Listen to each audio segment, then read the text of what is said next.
If you have not yet, head over to unashamedlyyou.com, select the coaching tab, and get your first coaching session scheduled for completely free. These coaching sessions are for anyone that is wanting to start something, even if you're not sure exactly what it looks like, or if you've started something but you're feeling stuck and you need a little help restarting your ideas and dreaming big again. I cannot wait to help you start living out your dreams and fulfill that calling you are feeling. Let's make this the year that you live in faith over fear.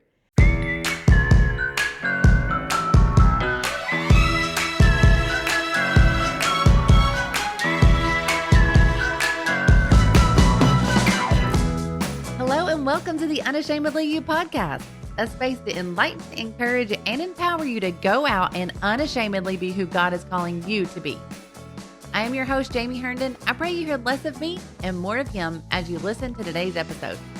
Let's grow together.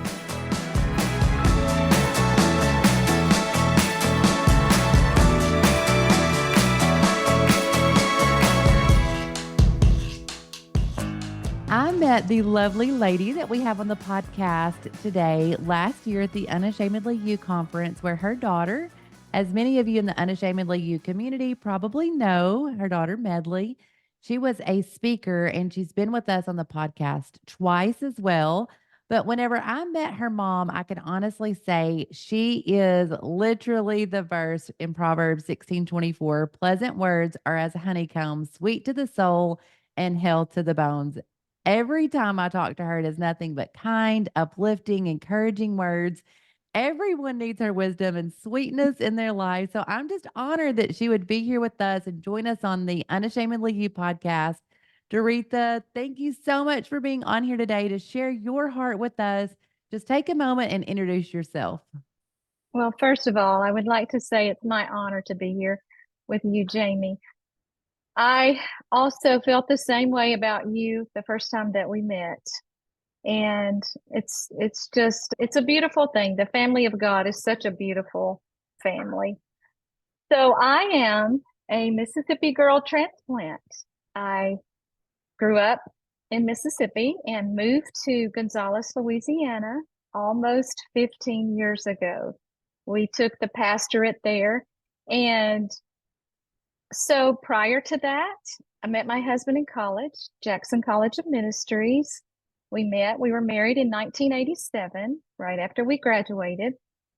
For about 5 years, we were assistant pastor, we were youth pastor. My husband worked for the church, he was a maintenance man.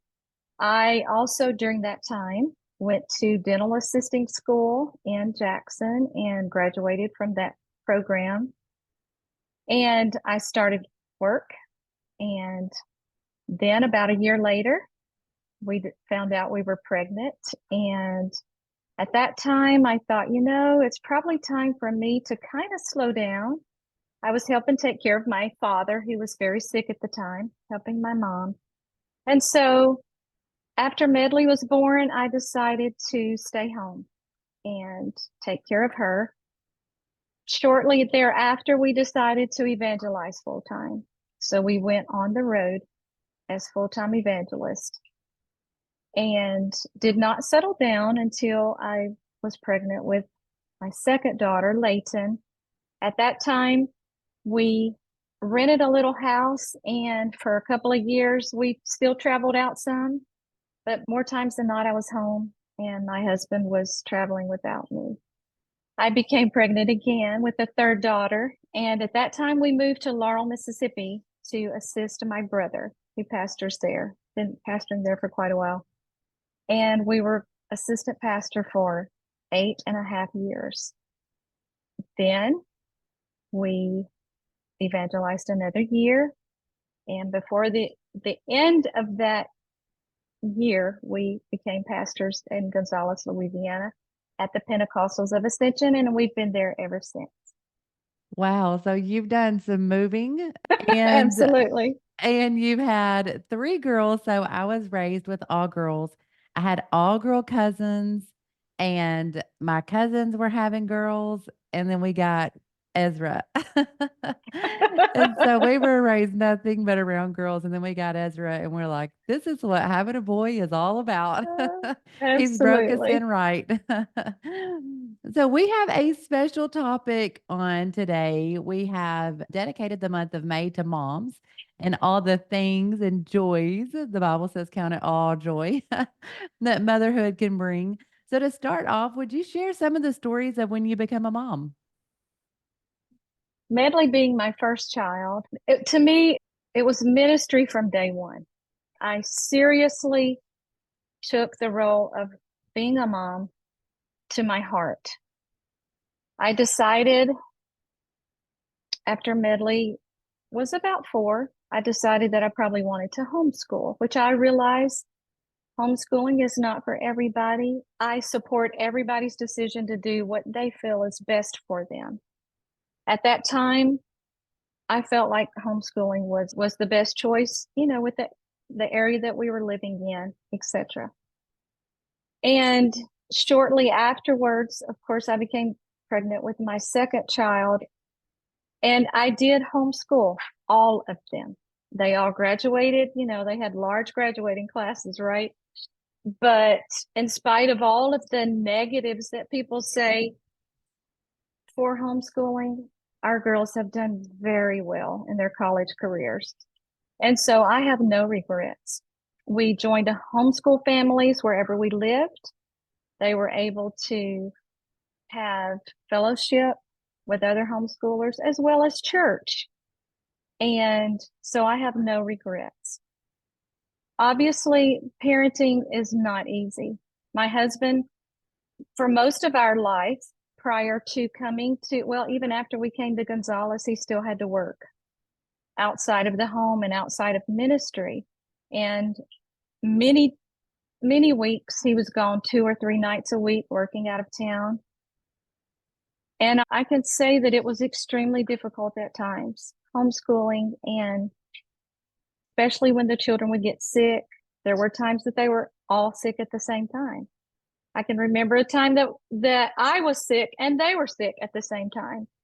And it's those times that God truly gives a mom exactly what you need for that minute. Sometimes it changes minute to minute. But I can truly say that through all of those things, he has been a mainstay and still is to this day, of course. So some of the choices that we made as parents to homeschool, I never looked back. There were days that I thought, oh my, I just don't know if we're going to get through this day. But the beauty of homeschooling is that, you know what, if you need to stop for the day, you can and pick it up tomorrow. And I would trade it for anything in the world. My children were always very active in whatever church setting we were in. They were in Sunday school. Layton did Bible quizzing. They were active when they became old enough to be in the youth department. We were always at every service. The doors were open. We were there. We were very much a part of whatever church setting we were in. We were not only there, but we were active.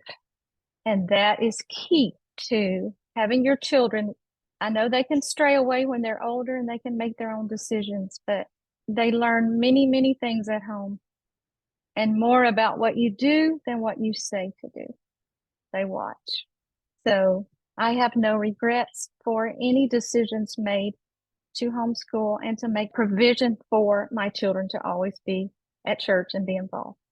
I love that you said that about that they pay more attention to what you do than what you say, because that is so, so true. And that's one takeaway that we can put into our kids is if you get them involved in the kingdom of God, if you get them involved in the work of God, even if you stray later on in life, I'm an example of that as well. My dad strayed whenever I was 14. But before that, we loved the ministry. We backed the ministry. We were involved in everything we Absolutely. could be involved in. Absolutely. And even though he strayed away, I stuck because of the involvement that we had. So I love all that you had talked about. And I am very grateful for a Christian school here where we are because I'm Absolutely. I'm not so sure that I'm as patient and wonderful as you are. Well, I'm sure it wasn't like that every day. But I do so say I can't say what I would or would not do if circumstances were different, but thank God that he knew where to place me and my absolutely. And children. he does. He does. Mhm.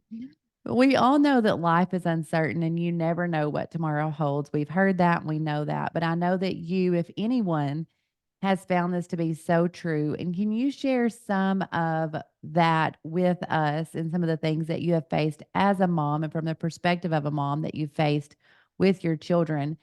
And I want to put a plug in right here. If you do not know all the details of the tragedy of her daughter and what she's faced, if you'll go and listen to episode 20 with Medley, she shares a lot of the story there. But as a mom and from a mom's perspective, will you share some of that with us? Yes. Well, as it has been said before, it's a phone call that you never want to receive. We had said goodbye to Medley on Saturday before their tragedy happened.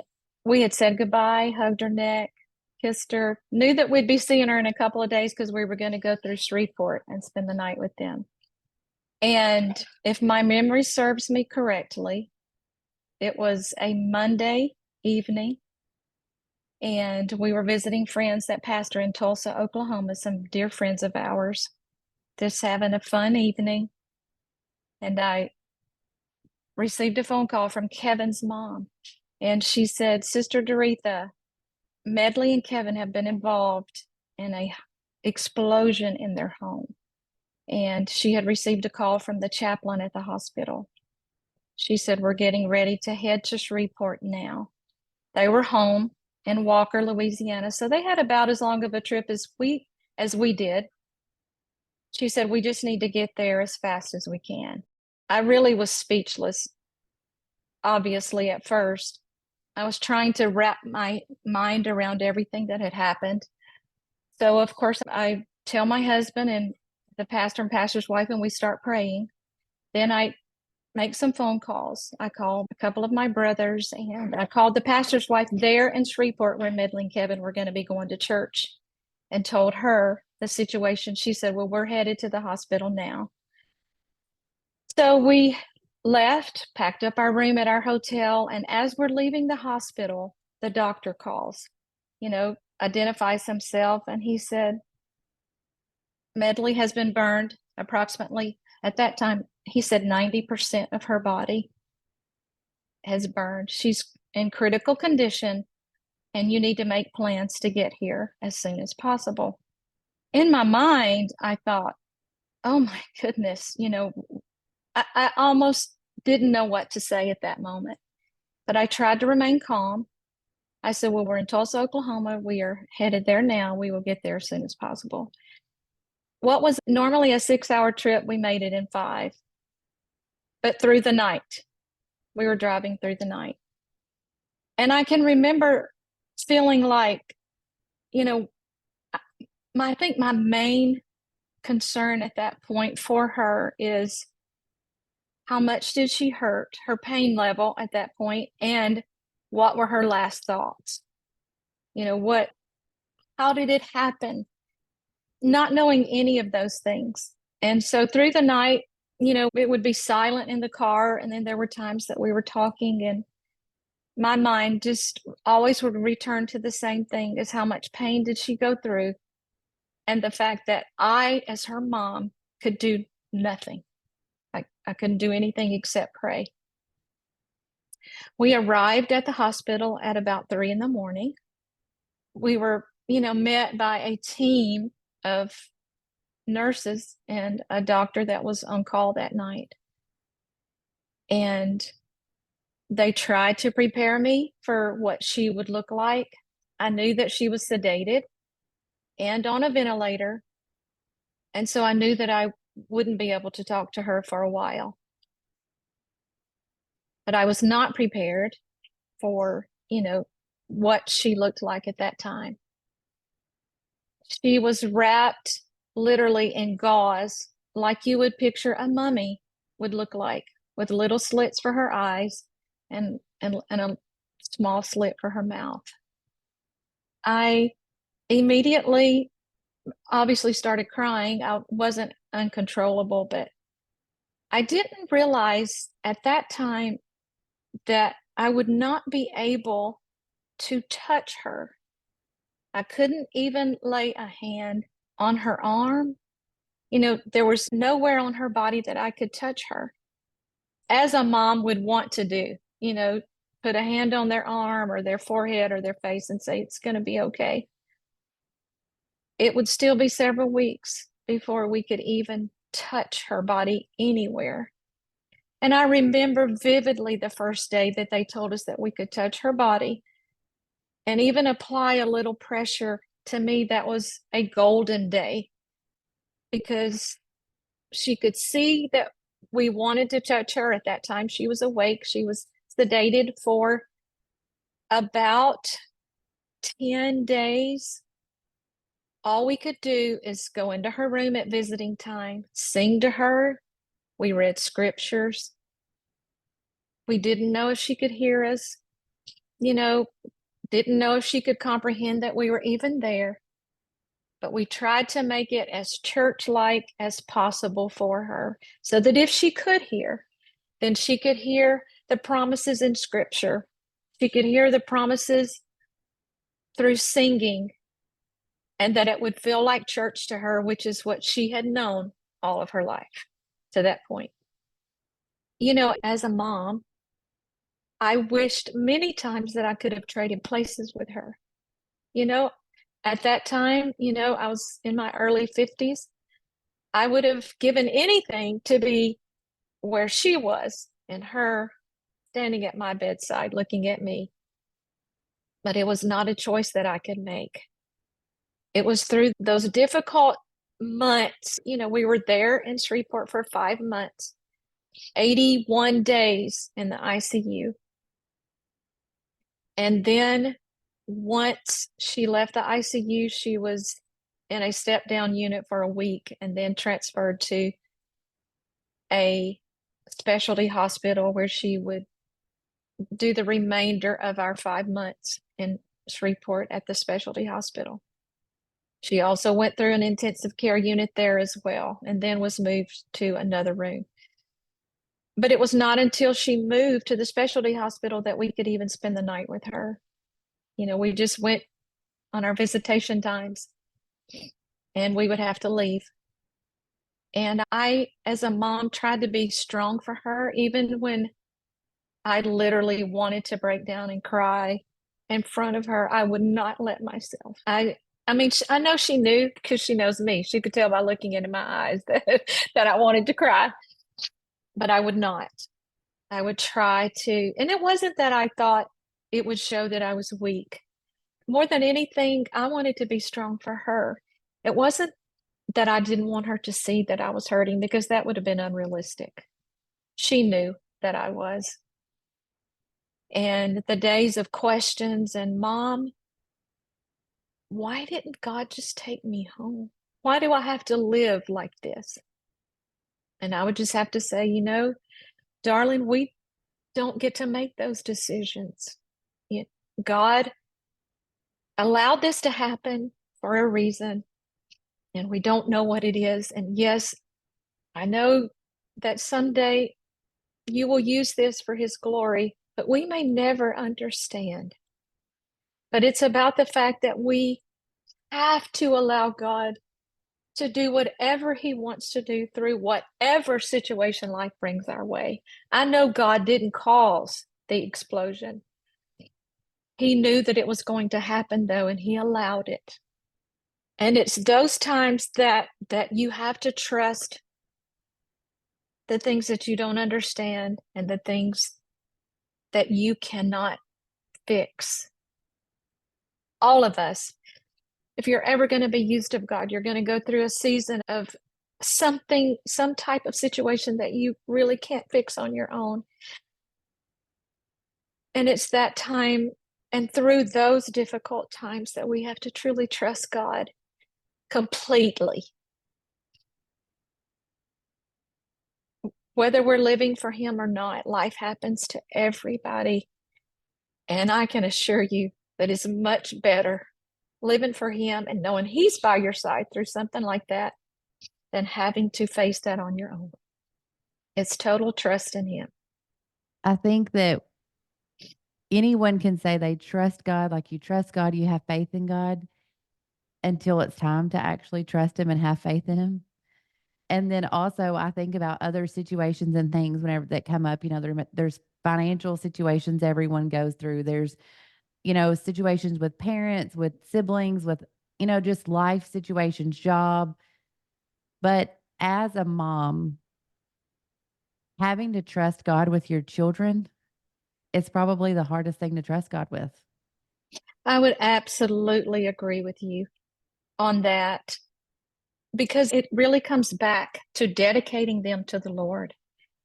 When we dedicate them to God, that is an act of that we do, giving them back to Him, but it's allowing Him to have total control, whatever that is, whatever His plan is for them. We have to allow it to be worked out. We have to allow His plan to be carried out in their life, whether it's a child that has cancer, a cancer diagnosis, and you're with them through something like that, or whether it's an adult child who's only been married 3 weeks and tragically burned, and you're still allowing God to have His way, still allowing God to be in control. And that is not easy because, especially as moms, you hurt every time your child hurts, when they're young and they come to you with their little bobos or they fell down, scrape their knee, scrape their hand, they're sick with a fever, whatever it is, we want to fix. I can remember as a child, I really did think my mother's kisses were magic. I really did. I mean, I could be hurting so terribly badly, I thought.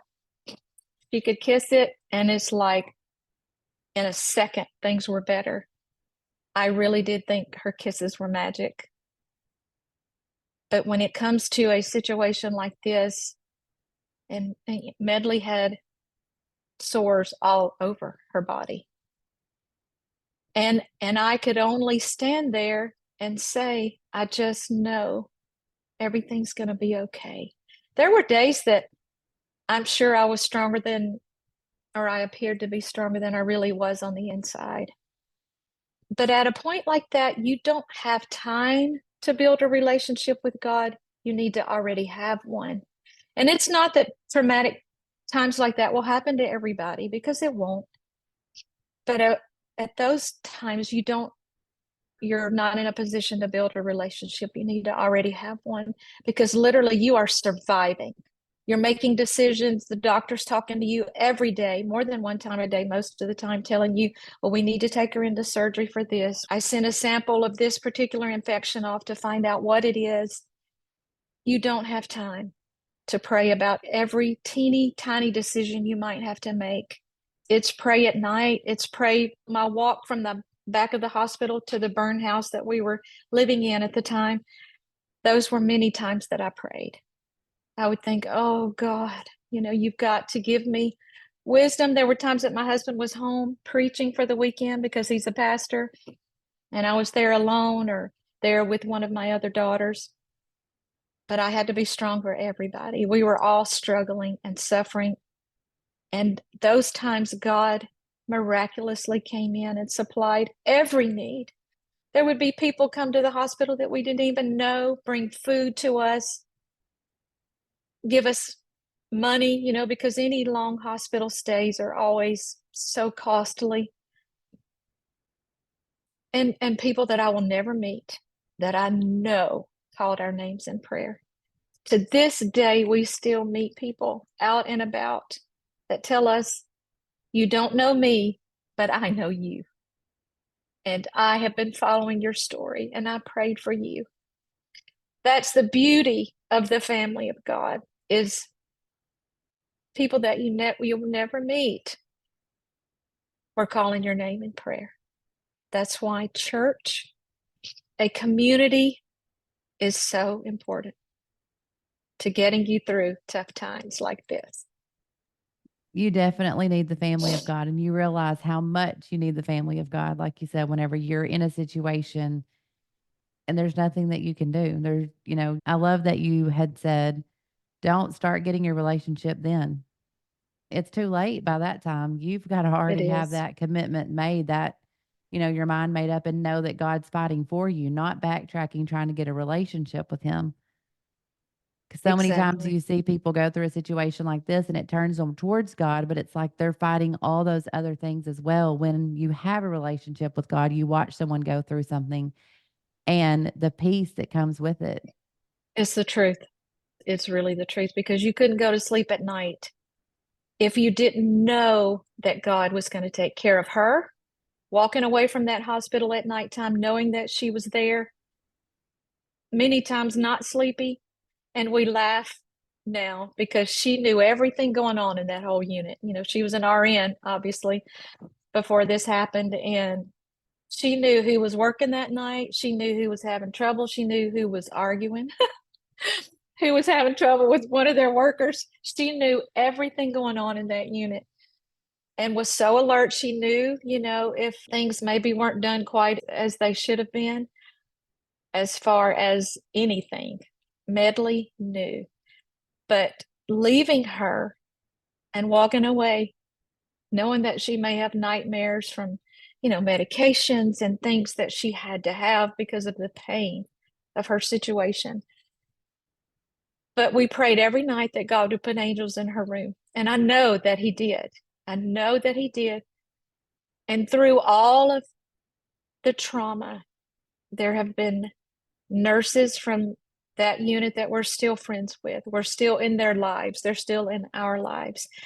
And you pray somewhere down the road, if nothing else, we pointed them to God. And some of them were wonderful people that had a relationship with God already. And we just confirmed this is what God can do. This is what he can do. One question that I would like to ask you is, as a mom, so you raised, a successful daughter. Like you said, she was an RN. She had like this big future in front of her and ahead of her. And then this tragic event happened. How did your mindset shift? Because you've raised her to be independent, you've raised her to be successful, you've set her up with everything that you can do. And then now you have to not only to reteach her how to live life, but you've got to learn how to relive as a mom and retrain your thinking, I would think, on what her future was going to look like and on how, the expectations as a mom that you would have placed on her before and the things that you wanted her to do. And then you had to retrain yourself to think of the expectations after this. Absolutely. And Jamie, I can honestly say that I really never doubted deep down that Medley was not going to pull through and that she would eventually work through the grief of losing part of her fingers and knowing that she would have scars here and there. I never doubted her strength. Obviously, there were days that, and even seasons, I think I would like to call it a season, that it seemed hopeless. She just seemed hopeless, really, and probably even angry with God for what life had dealt her. I am sure of that as well, probably. But I can honestly say, knowing her, knowing what her core strength was, I felt like she would someday take this situation and turn it around and still continue on working and living for God. And that is exactly what she has done. I'll never forget the first service that she sang on the praise team at our church in Gonzales, Louisiana.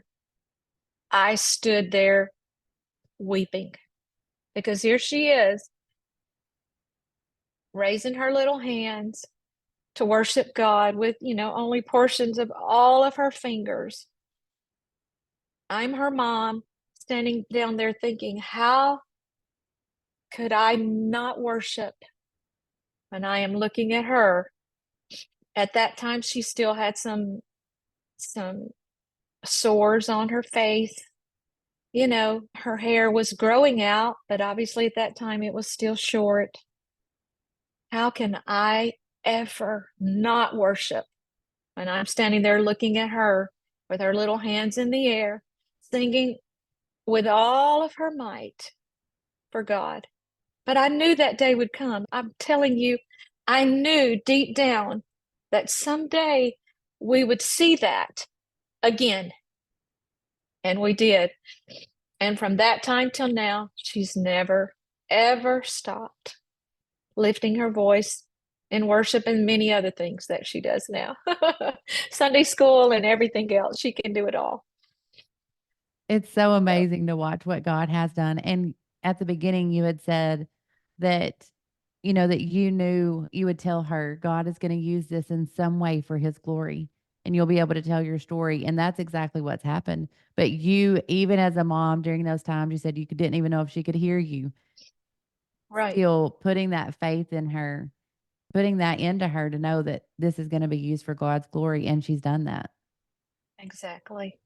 And you know, too, Jamie, I think a lot of it has to do with the way that she was raised. You know, we had three children. I was a homeschool mom, which means I did not work outside the home. I could have, but I chose not to. We struggled a lot financially, but we were able to show our girls things that God could do because we were being faithful to him. And we saw many, many miracles, many things that God did for us because of some of the choices that we made for me to stay home and not work outside the home.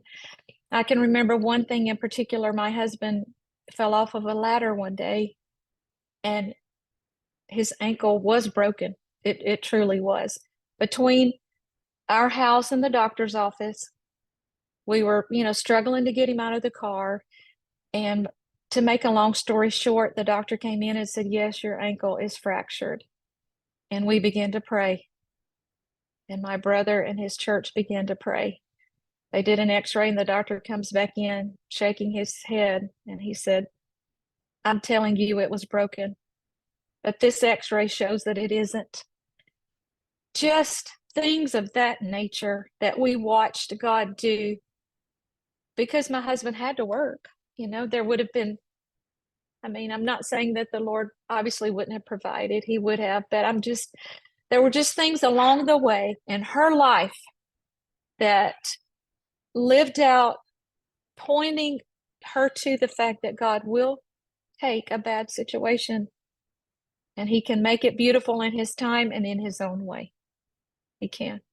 What are some things that you as a mom feel like that you put into your girls that you can look back and you can say, I know that that's what carried her through and what is going to continue to carry them all through no matter what life throws at them?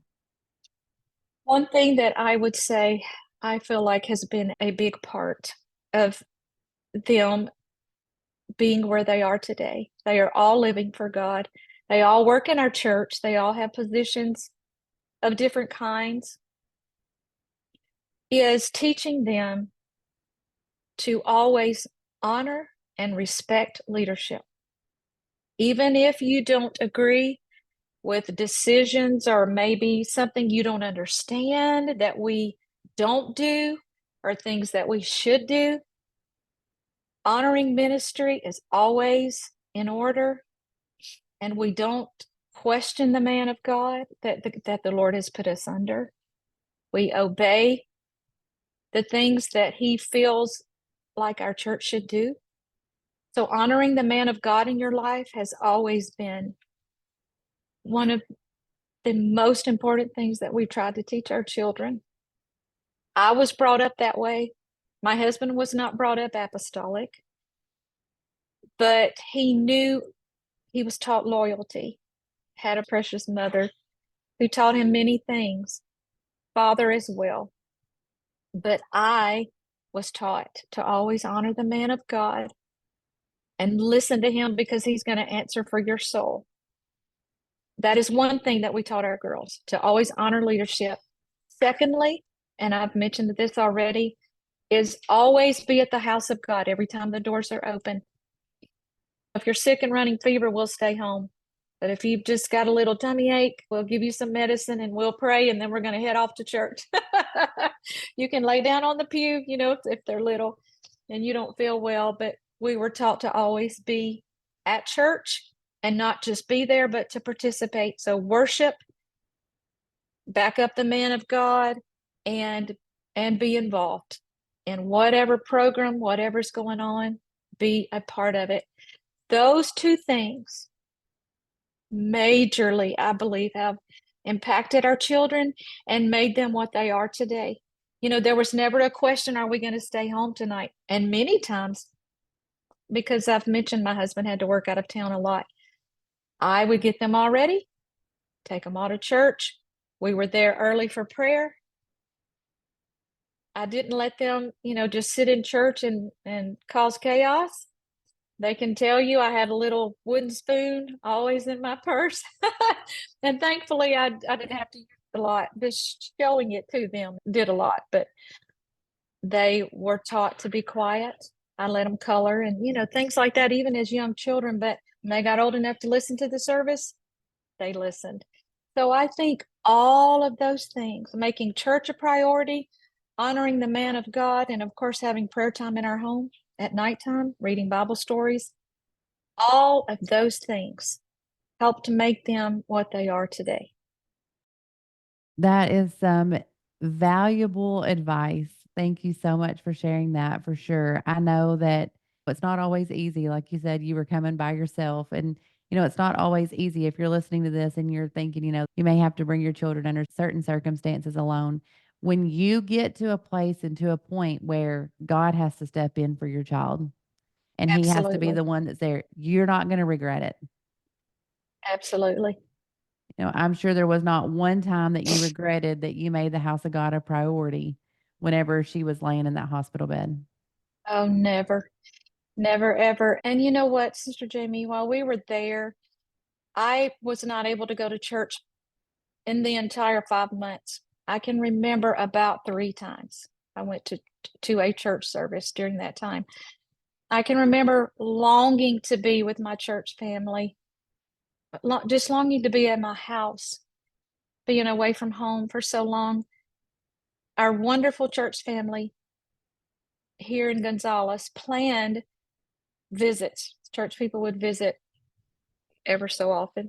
Families would come and they would take turns coming for weekends. And I remember thinking, oh, how I long to be back in church, just personally, me be back. But I never wavered in my relationship with God because I was not able to be in church. I still stood strong. I didn't feel like I was backsliding. I had no choice. I couldn't be there. But it makes those times that you are there so much more precious when you go through a time in your life that you can't make it. You literally cannot be there. It made me being able to return home, and not just return home, but return to church, so much more of a wonderful thing, because we all take things for granted when we can do them all the time. Being at church and being a part of the service is of utmost importance if you're going to stay strong in your Christian walk. It just is. We got to have it. For Got to have sure. our church family. Yes, got to have it. Even just whenever you go on vacation and then you walk Yes. back in the doors, you're like, oh, the Yes. peace that fills this place. It's the truth. We've got to have it. It's a needful thing for sure. And then another miracle has recently come from your miracle daughter. I'm sure you have lots to share on your life now as a grandmother. It is truly everything that people say it is. So many people say, "Oh, it's the grandest of all grand things." You have arrived when you've become a grandparent, and I can honestly say it is so true. Everything that is said is truth about it being wonderful. Looking into the eyes of that precious little being God has placed into your family coming from your child. It's like an extension. It's kind of like you having another baby of your own. You just didn't birth it, which is obviously a big part of it, but it's an extension of you. So it's kind of like having another child, but in a different kind of way. We're at a time in our life now that we do pastor full time, but I can still enjoy my little Levi, have more time to enjoy him than maybe I did when my children were younger because of schedules and schoolwork and cooking and all of those things. If I don't want to cook tonight, if Levi's at my house, we just don't cook. I can play with my live little baby doll all evening if I want to, or all day, which is a beautiful thing. And every time I look into his eyes, I think of the miracle that he is, and that he came from my miracle daughter, because every baby is a miracle. Okay, I'm not diminishing that at all. Every baby that's ever born is a miracle of God.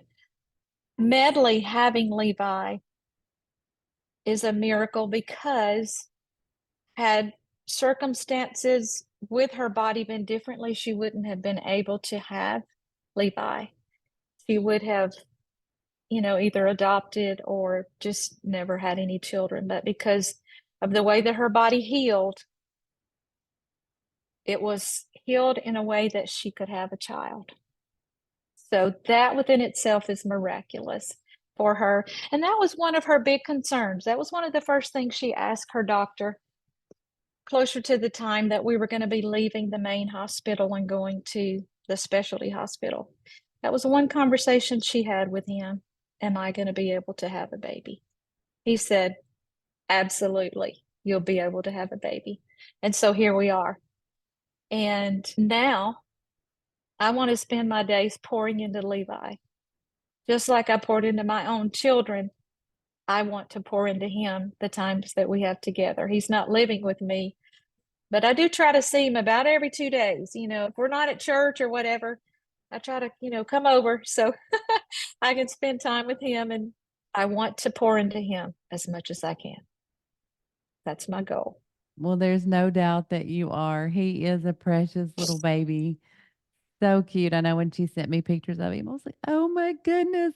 He's just such a doll baby. And I'm so thankful that God had mercy. He's such a good God. Yes. Yes, he is.